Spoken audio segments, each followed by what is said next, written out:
আবাবিল পাখি আর পৃথিবীতে আসবে না। কোরআনে এই ধরনের আর আসার কোনো ইঙ্গিত নাই। যদি আসেও তাহলে পেট্রো ডলারের যারা মালিক মুসলিম এই লিডারদেরকে আগে হত্যা করবে।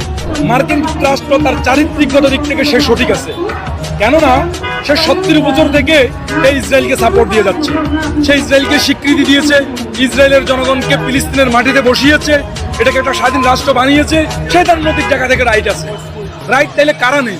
রাইট নেই আমরা মুসলমানেরা, রাইট নেই তুরস্ক, পাকিস্তান, কাতার, সৌদি আরব এবং আরব আমিরাতের লিডাররা।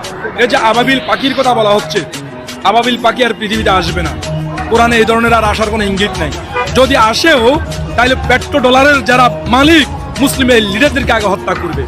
কেননা আমরা শিয়া সুন্নির নামে বিভেদ চড়াচ্ছি, আমরা বুকে না কোমরে হাত দিব সেটা নিয়ে আমরা দ্বন্দ্ব চড়াচ্ছি। অথচ আমাদের যে নৈতিক দায়িত্ব, আপনি একবার দেখুন পাকিস্তান পারমাণবিক অস্ত্র সজ্জিত। পাকিস্তান যদি একবার বলে আমি আমার কয়েক হাজার সৈন্য আমি ফিলিস্তিনে পাঠাচ্ছি, সৌদি আরব পেট্রো ডলারের মালিক, সে যদি একবার তেল অবরোধ দেয়, এরপর সে যদি বলে আমি আমার সৈন্য পাঠাচ্ছি, কাতার তো কিছুটা করে যাচ্ছে। তুরস্ক, আমরা এরদোগান সাহেবকে আমাদের অলিখিতভাবে একজন খলিফা বলে থাকি। উনি তো ভাই অনেক আগে ইসরায়েলকে স্বীকৃতি দিয়ে বসে আছেন, উনার পূর্বসূরীরা। উনি একবার বলুক আমি 5000 সৈন্য পাঠাচ্ছি। কাতারকে যখন সৌদি আরব অবরোধ দিয়েছে তখন উনি যে কাজটা করেছেন এই কাজটা গাদার বেলায় করুক।